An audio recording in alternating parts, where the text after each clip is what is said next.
Guys, Nifty और bank Nifty अपने life time high पर चल रहे हैं।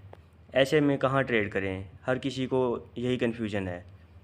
आपको इसके लिए सिंपल प्राइस एक्शन के लिए वेट करना है कि प्राइस एक्शन हमें क्या इशारा कर रहा है। सबसे पहले हम 5 मिनट में जाते हैं और देखेंगे कि निफ्टी और बैंक निफ्टी किस तरह से मूव करेंगे।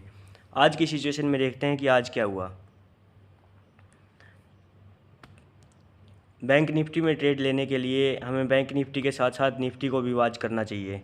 दोनों को कंपेयर करके ही हम आइडिया लगा पाएंगे कि मार्केट का बिहेवियर हमें क्या कहता है, प्राइस एक्शन किधर मूव करने के लिए इशारा कर रहा है। आज बैंक निफ्टी ओपन हुआ और बैंक निफ्टी ने ओपन होते ही एक बड़ा फॉल दिखाया, लेकिन तुरंत वहीं पे नीचे से रिजेक्शन भी देखने को मिला। ऐसी कैंडल जब 5 मिनट में बनती है तो हमें उसका हाई नोट कर लेना है। अब इस कैंडल को ज़रा गौर से देखिए। इसी कैंडल ने अपना जो गैप था आज का वो फिल कर लिया है। अगर किसी दिन बहुत बड़ा गैप अप ओपन होके और पहली ही कैंडल गैप कवर कर लेती है तो हमें समझ जाना चाहिए कि मार्केट अब ज़्यादा नीचे जाने के लिए तैयार नहीं है। उसके लिए हमें वेट करना चाहिए कि अब नेक्स्ट कैंडल क्या बनती है। जबकि निफ्टी साफ इशारा कर रही थी कि मार्केट में बुल साइड बहुत स्ट्रेंथ है। सेकंड कैंडल ग्रीन बनी, उसके बाद थर्ड कैंडल फिर से रेड बनी। अब ये साफ एक इशारा था कि अगर मार्केट इस रेड कैंडल के ऊपर निकलती है बैंक निफ्टी में तो हमें ऊपर की साइड एक अच्छी ट्रेड मिलने की पॉसिबिलिटी थी। अब आप लोग सोचोगे कि जो हो चुका है उसको देख के तो कोई भी बोल सकता है, लेकिन दोस्तों आप यही चीज़ बार बार नोटिस कीजिए और इसको अगर आप फॉलो करेंगे तो आपको पता चलेगा कि ये हर बार होता है, ये ट्रैपिंग होती है। बायर्स और सेलर्स की ट्रैपिंग के लिए ये इस तरह का पैटर्न बनता है। अगर आप इसको फॉलो करोगे तो ये 80-90% आपको सक्सेस दे कर जाएगी। पहली ट्रेड यहाँ पर बनती है जब आप इस रेड कैंडल के ऊपर मार्केट निकलती है तो वहाँ पर बाई करेंगे और पहली ग्रीन कैंडल के नीचे का एक छोटा सा स्टॉप लॉस रखोगे। दोस्तों बिना स्टॉप लॉस के ऑप्शन बाइंग में ट्रेड नहीं करनी है, चाहे कुछ भी हो जाए। अपने रूल्स को हमेशा फॉलो कीजिए, बिना रूल के ट्रेडिंग नहीं। अगर आपको एक सक्सेसफुल ट्रेडर बनना है तो रूल को फॉलो करना ही पड़ेगा। पहली ट्रेड बहुत सिंपल थी। हालांकि ऑप्शन बाइंग में रिस्क रहता है हमेशा, लेकिन रिस्क लेने से ही सक्सेस मिलती है। निफ्टी पूरे दिन डायरेक्शनल रही, लेकिन बैंक निफ्टी में कहीं ना कहीं वीकनेस देखने को मिली। उसके बाद जैसे जैसे मार्केट आगे बढ़ती गई, और दोस्तों एक और मैं आपको बताता हूँ रूल। अगर आप साइकोलॉजी को स्ट्रॉन्ग नहीं कर पा रहे हो तो आप अपनी पहली ट्रेड के बाद थोड़ा गैप लीजिए। जैसे आपकी पहली ट्रेड हो गई, चाहे प्रॉफिट हुआ हो चाहे स्टॉप लॉस हिट हुआ हो, उसके बाद आप थोड़ा गैप लीजिए। 1 घंटे के लिए मार्केट को मत देखिए, सिस्टम को बंद कर दीजिए, थोड़ा इधर उधर घूम फिर लीजिए, कुछ खा पी लीजिए, रिलैक्स रहिए। उस 1 घंटे तक कुछ मत देखिए। 1-1.5 घंटे के बाद आके फिर फ्रेश माइंड से फिर से मार्केट को देखिए, फिर से एनालाइज कीजिए कि मार्केट में क्या हो रहा है। उससे क्या मिलेगा, आपका माइंड एक अलग तरीके से सोचेगा। अब देखिए कि फिर से क्या होता है। निफ्टी अपने डे हाई को क्रॉस कर रही होती है, लेकिन बैंक निफ्टी क्या होती है, बैंक निफ्टी उस टाइम पे काफ़ी नीचे होती है। निफ्टी एक ही कैंडल में अपने डे हाई को तोड़ देती है। तो क्या हमें ट्रेड लेनी चाहिए? नहीं दोस्तों। अगर एक सिंपल सीधी ही कैंडल में अगर डे हाई तोड़ती है और वहाँ पे कोई स्टॉप नहीं होता है तो हमें 1 मिनट पे शिफ्ट हो जाना चाहिए और 1 मिनट पे देखना चाहिए कि वहाँ पे किस तरह की कैंडल्स या किस तरह का पैटर्न बन रहा है। हाई तोड़ने के बाद अगर वहाँ पे टाइम स्पेंड करती है और फिर उस हाई को मार्केट तोड़ती है तो वहाँ पे एक अच्छी ट्रेड की अपॉर्चुनिटी बनेगी। और वहीं से अगर मार्केट रिवर्स होती है और फिर नीचे कुछ देर टाइम स्पेंड करके फिर नीचे की साइड अगर मार्केट तोड़ती है तो ये एक ट्रैपिंग का पैटर्न बनता है। इट मीन्स बायर्स को मार्केट ने ट्रैप कर लिया है और अब मार्केट नीचे जाने के लिए तैयार है। तो इस तरह के पैटर्न काफ़ी लोग बताते हैं कि हाँ ऐसा होता है, लेकिन मैं आपको दिखाऊंगा कि आज कैसे हुआ। आप अगर देखोगे, जब मार्केट बैंक निफ्टी और निफ्टी के चार्ट में साफ आपको पता चलेगा, निफ्टी ने डे हाई तोड़ा लेकिन बैंक निफ्टी बहुत पीछे थी उस टाइम तक। तो उस टाइम बैंक निफ्टी अपनी उसी जगह पे कंसोलिडेट कर रही थी। उससे आपको आइडिया मिल गया होगा कि हाँ आज बैंक निफ्टी में कंसोलिडेशन पीरियड चल रहा है। इस कंसोलिडेशन पीरियड को आप मार्क करके उसके हाई पे निकलने पर ट्रेड ले सकते हैं। उस टाइम पे आप दोनों को कंपेयर करोगे, निफ्टी और बैंक निफ्टी को, तो दिख जाएगा साफ कि हाँ निफ्टी अपने फिर से डे हाई को क्रॉस कर रही है और बैंक निफ्टी भी ऊपर की साइड ब्रेकआउट दे रही है। वहाँ पे आपका क्या होगा, स्टॉप लॉस बहुत छोटा बनेगा और उस छोटे स्टॉप लॉस के साथ आप कॉन्फिडेंस के साथ ट्रेड ले पाओगे। दोस्तों सबसे ज़्यादा कन्फ्यूज़न हमें यही रहता है कि कहाँ ट्रेड लें, कितना स्टॉप लॉस रखें। स्टॉप लॉस हमेशा आप ऑप्शन में जाके देख सकते हैं कि कितना बन रहा है। जितना आपका स्टॉप लॉस बनता है उससे 4-5 पॉइंट एक्स्ट्रा ऐड करके आप स्टॉप लॉस रख सकते हैं। मेरा आपको यही सजेशन है कि 20-25 पॉइंट से ज़्यादा स्टॉप लॉस मत रखिए। अब आप सोचोगे कि ऑप्शन में सिर्फ 20-25 पॉइंट का स्टॉप लॉस, ये तो कुछ भी नहीं है, ये तो कभी भी मार्केट की वोलेटिलिटी की वजह से हिट हो जाएगा। लेकिन नहीं, अगर आप स्ट्राइक प्राइस सही से सिलेक्ट करते हो तो ये आपका स्टॉप लॉस हिट नहीं होगा। अगर हिट होगा तो इट मीन्स मार्केट रिवर्स ने ले लिया है और आप मार्केट से निकल जाओ। कई केसेस में ऐसा होता है कि वोलेटिलिटी की वजह से मार्केट हिट कर देती है, लेकिन अगर दोबारा आपकी डायरेक्शन में मार्केट जाती है तो आप री एंट्री ले सकते हो। लेकिन दोस्तों बार बार री एंट्री लेने के लिए मैं सजेस्ट नहीं करूँगा। आप अपनी एक दिन की लिमिट रखिए, एक स्टॉप लॉस या 2 स्टॉप लॉस की, या फिर आप स्टॉप लॉस की जगह आप अमाउंट में रख सकते हो 20 पॉइंट, 30 पॉइंट, 40 पॉइंट, जितनी भी आपकी कैपेसिटी है उसके अकॉर्डिंग आप दिन का रिस्क सेट कर सकते हो। मनी मैनेजमेंट बहुत ज़रूरी है। आपकी नॉलेज और स्किल्स बाद में आती हैं, मनी मैनेजमेंट और साइकोलॉजी पहले आती है। अगर आपको अच्छा ट्रेडर बनना है तो आपकी मनी मैनेजमेंट और साइकोलॉजी ही आपको ट्रेडर बनाएगी। इसके अलावा कुछ मैं ऐसी चीज़ें भी आपके साथ शेयर करना चाहूँगा। बहुत सारे ट्रेडर हैं, इवन मैंने भी आपको कहा कि हाँ ऐसा होगा तो ऐसा करना है, ऐसा होगा तो ऐसा करना है, लेकिन बहुत बार क्या होता है, वैसा होता है लेकिन जो प्रोफेशनल ट्रेडर हैं वो फिर भी वहाँ ट्रेड नहीं लेते। वैसा क्यों? कुछ लोग कहेंगे कि यहाँ डब्लू पैटर्न बन रहा था, यहाँ हेड एंड शोल्डर पैटर्न बन रहा है, यहाँ ये पैटर्न बन रहा है, यहाँ वो पैटर्न बन रहा है, लेकिन फिर भी वो क्या होगा, वो वहाँ बनेंगे, आपको दिखेंगे, बहुत जगह बनते हुए दिखेंगे, लेकिन कई जगह वो ट्रेड लेंगे, कई जगह नहीं लेंगे। ऐसा क्यों? ये सब एक्सपीरियंस का खेल है दोस्तों।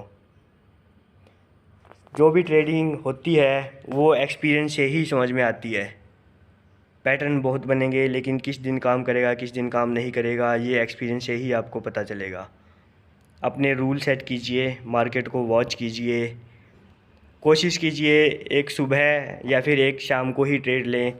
दिन के बीच के टाइम में क्या होता है, मार्केट वोलेटाइल होती है, थोड़ी ऊपर जाएगी, थोड़ी नीचे आएगी, और क्या होगा, लोगों को ट्रैप करने की कोशिश करेगी। अगर आपको समझ में आती है दिन की मार्केट तो दिन में लीजिए। आप अपना टाइम पीरियड सिलेक्ट कीजिए कि किस टाइम आपको ज़्यादा कंफर्टेबल लगती है, मॉर्निंग की ट्रेड अच्छी है कि इवनिंग की ट्रेड आपको अच्छी लगती है, क्योंकि उस टाइम पे क्या होता है, एक डायरेक्शनल मूवमेंट मिलती है। दिन में क्या होता है, दिन में मार्केट ज़्यादा डायरेक्शनल ट्रेड नहीं दे पाती, रिवर्सल ज़्यादा आते हैं जिसमें स्टॉप लॉस हिट होने के चांसेस ज़्यादा रहते हैं। और शुरू में मैं आपको सजेस्ट करूँगा कि ज़्यादा बड़े टारगेट के लिए ना जाएं, छोटा छोटा टारगेट लीजिए, अमाउंट को ग्रो कीजिए। अगर आप 1 या 2 लॉट में ट्रेड कर रहे हैं तो 30-40 तक का आप टारगेट, 30-40 पॉइंट का ऑप्शन में अगर टारगेट रखेंगे तो आई थिंक सफिशिएंट रहेगा। वो आपकी अमाउंट को डेली 5-10% तक ग्रो कर देगा।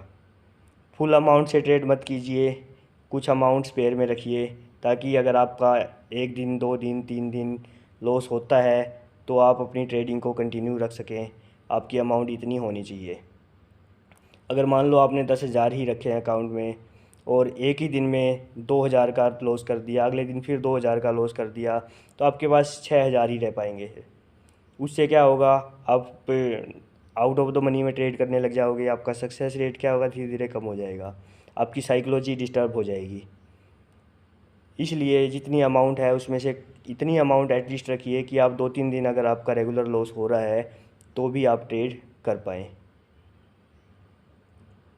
तो दोस्तों, जब मार्केट इस तरह के पैटर्न बनाती है तो उसमें सबसे ज़्यादा काम आएगी आपकी साइकोलॉजी। मार्केट डे हाई बना रही है, लाइफ टाइम हाई बना रही है, कुछ भी बना रही है, आपको डरने की ज़रूरत नहीं है। आप बस रिलैक्स होकर बैठिए, देखिए मार्केट किस तरह से बिहेव कर रही है। लेकिन ये बहुत इंपॉर्टेंट बात है, शायद ही कोई आपको बताए कि निफ्टी में अगर आप ट्रेड कर रहे हो, निफ्टी क्या हो या फिर फाइनेंस निफ्टी हो, कोई और इंडेक्स है, अगर आप उसमें भी सेंसेक्स में भी ट्रेड करते हो तो भी मैं आपको सजेस्ट करूंगा कि साथ में निफ्टी के चार्ट को ज़रूर देखें। निफ्टी के चार्ट के अकॉर्डिंग ही मोस्टली जो इंडेक्स रहती हैं वो मूव करती हैं। निफ्टी उनको अपनी डायरेक्शन में पुश करने की कोशिश करता है। ये आप रेगुलर वॉच करोगे तो आपको भी लगेगा। जैसे आज क्या था, आज बैंक निफ्टी काफ़ी वीक थी, लेकिन निफ्टी ने क्या किया, उसको पुश करके अपने साथ खींच के ऊपर लेके गया। आप लास्ट में देखोगे कि 1 बजे के बाद निफ्टी काफ़ी ऊपर गया है, निफ्टी डायरेक्शनल ऊपर गया है, लेकिन बैंक निफ्टी क्या हुआ है, बैंक निफ्टी उसी रेंज में कंसोलिडेट करता रहा है। और इसी कंसोलिडेशन में क्या होता है, लोगों के स्टॉप लॉस हिट होते हैं। आप पुट बाई करोगे मार्केट ऊपर चली जाएगी, आप कॉल बाई करोगे मार्केट नीचे आ जाएगी। जबकि निफ्टी में आप देखोगे निफ्टी कंटिन्यूसली ऊपर जाती जा रही थी, निफ्टी ने एक अच्छी मूवमेंट आप ऊपर की तरफ दिखाई है, लेकिन बैंक निफ्टी वहीं कंसोलिडेट करती रही। तो इस कंसोलिडेशन पीरियड में कोशिश कीजिए कि आप ट्रेड ना ही करें। अगर आपका एक स्टॉप लॉस हिट हो गया है, 2 स्टॉप लॉस हिट हो गए हैं, तो मार्केट को देखना बंद कर दीजिए, सिस्टम को बंद कर दीजिए, किसी और चीज़ में आप खुद को बिजी कीजिए। आई नो ये करना बहुत टफ होता है, बार बार हमारे माइंड में ये आता है कि चलो खोल के देखते हैं मार्केट में क्या चल रहा है, प्राइस कहाँ चल रहा है, निफ्टी कहाँ चल रही है, बैंक निफ्टी कहाँ चल रही है। और जब हम देखने लगते हैं तो फिर मन करता है, ओ यार ये तो ट्रेड निकल रही है, चलो ये ट्रेड ले लेते हैं। देखो डे हाई को क्रॉस कर रही है, इधर ट्रेड ले लेते हैं, अब कॉल बाई कर लेते हैं, पुट बाई कर लेते हैं। और उसी चक्कर में हम पूरा दिन बैठे बैठे अपना लॉस करते रहते हैं, उस लॉस को धीरे धीरे बढ़ाते रहते हैं, अपनी अमाउंट को कम करते रहते हैं। दोस्तों, शेयर मार्केट हमारी वजह से ही चल रही है, चाहे हम प्रॉफिट कर रहे हैं या लॉस कर रहे हैं। जो प्रॉफिट कर रहे हैं वो भी हम ही हैं, जो लॉस कर रहे हैं वो भी हम ही हैं, हम ट्रेडर ही मार्केट को चला रहे हैं। तो मैं आप लोगों से यही रिक्वेस्ट करता हूँ, अपनी साइकोलॉजी पे काम कीजिए। लॉस ट्रेडिंग का पार्ट है, उसको एक्सेप्ट कीजिए। एक दिन लॉस हुआ है, अगले दिन प्रॉफिट भी होगा। जब प्रॉफिट होता है तो ज़्यादा खुश मत होइए, अपने लॉस को हमेशा याद रखिए और ट्रेड हमेशा स्टॉप लॉस के साथ ही कीजिए। चाहे बार बार आपका स्टॉप लॉस हिट होता रहे, पर स्टॉप लॉस ज़रूर रखिए। स्टॉप लॉस एक ऐसा होना चाहिए जो कि लास्ट जो कर्व है उसके नीचे का 4-5 पॉइंट नीचे का आप स्टॉप लॉस रखिए। अगर वहाँ पे मार्केट जाती है तो पॉसिबल है कि मार्केट का ट्रेंड चेंज हो रहा है, या फिर उस दिन समझ लीजिए कि आपकी मार्केट नहीं है, मार्केट आपके अकॉर्डिंग नहीं चल रही है। उस दिन अपनी ट्रेडिंग वहाँ पे आप क्लोज कर सकते हैं। अब क्लोज कर देंगे तो बहुत अच्छा रहेगा। अब बात करते हैं मंडे को क्या हो सकता है। अब मार्केट इतनी ऊपर गई है, अपने लाइफ टाइम हाई पे चल रही है, बैंक निफ्टी भी दोनों अपनी लाइफ टाइम हाई पे चल रही है। यहाँ पे हम रेजिस्टेंस का प्रिडिक्शन नहीं कर सकते कि मार्केट कहाँ तक जाएगी, मार्केट कहीं तक भी जा सकती है, क्योंकि हमारे पास ऊपर की कोई रेंज नहीं है जिसको हम रेजिस्टेंस कह सकें। लेकिन कुछ पॉइंट ऐसे होते हैं जिनको हम कंसीडर कर सकते हैं, जैसे कुछ साइकोलॉजिकल लेवल्स होते हैं या राउंड नंबर्स जो होते हैं, वो ऐसे होते हैं जहाँ पे हाई नंबर में कॉल और पुट सेलर्स बैठे होते हैं, वो वहाँ पे रेजिस्टेंस का काम करेंगे। जैसे बैंक निफ्टी के लिए 45,000 और निफ्टी के लिए 19,500, जो कि उन निफ्टी के लिए काफ़ी दूर है। और जब मार्केट इस तरह से अपना लाइफ टाइम हाई तोड़ती है तो एक रिवर्सल के चांसेस भी बढ़ जाते हैं। मैं ये नहीं कह रहा कि मंडे को रिवर्सल आएगा, लेकिन अपॉर्चुनिटी के लिए आप वेट कीजिए, अगर मिलती है तो उसको यूज़ कीजिएगा। फ्रेंड्स, हमेशा कैपिटल को सेव कीजिए और अच्छे से यूज कीजिए। आज की मार्केट के अकॉर्डिंग जैसे पहली ट्रेड हमें सुबह सुबह मिली, फोर्थ कैंडल ग्रीन कैंडल पे जो ब्रेकआउट मिला उस पे एक ट्रेड मिली और डे हाई के आसपास हम प्रॉफिट बुक कर सकते थे। देखिए, दो तरीके होते हैं प्रॉफिट बुक करने के। या तो आप नेक्स्ट लेवल चूज़ कीजिए कि कहाँ पे आपको प्रॉफिट बुक करना है। जैसे आज की मार्केट में डे हाई था, वहाँ के आसपास आप प्रॉफिट बुक कर सकते हैं। कोशिश कीजिए डे हाई पे ना, डे हाई से कुछ पॉइंट नीचे ही पहले ही आप प्रॉफिट बुक कर ले। या फिर अगर आपने ऑप्शन के अकॉर्डिंग करना है तो ऑप्शन में डिसाइड कीजिए कि 30 पॉइंट पे, 40 पॉइंट पे, 50 पॉइंट पे, जो भी आपका टारगेट है उसके आसपास आप प्रॉफिट बुक कर लीजिए। अगर पॉइंट में आपका प्रॉफिट बढ़ा है तो जो नेक्स्ट लेवल है यानी डे हाई के आसपास, वहाँ तो बुक कर ही लीजिए। अगर मल्टीपल लॉट है तो कुछ बुक कर लीजिए, कुछ को आप ट्रेल करके कोस्ट टू कोस्ट कर लीजिए कि आपका लॉस ना हो। दूसरी ट्रेड आज हमें मिली जब निफ्टी ने डे हाई को क्रॉस किया। जब निफ्टी ने डे हाई को क्रॉस किया तो बैंक निफ्टी ने भी एक अपर मूवमेंट दी थी। ये 11:40 के आसपास की कैंडल थी जिसने एक अच्छी बुलिश मूवमेंट दिखाई थी। उसके बाद मार्केट ने एक कंसोलिडेशन फेज लिया, 2-3 कैंडल वहीं पे बनी। जैसे ही उस एक रेंज बनती है, उस रेंज को तोड़ती है मार्केट, तो वहाँ पे आप एक ट्रेड ले सकते हो और उस रेंज के नीचे का स्टॉप लॉस रख के आप वेट कर सकते हो। मार्केट दोस्तों एकदम से पैसा नहीं देती, मार्केट आपके पेशेंस को टेस्ट करती है। अगर आप में पेशेंस है तो आप मार्केट से पैसे ले पाओगे, अगर पेशेंस नहीं है तो टफ हो जाएगा। तो इसलिए मेरी रिक्वेस्ट है कि आप पेशेंस रखिए, अपने साइकोलॉजी के ऊपर काम कीजिए, मार्केट आपको पैसे देगी। Thanks for watching.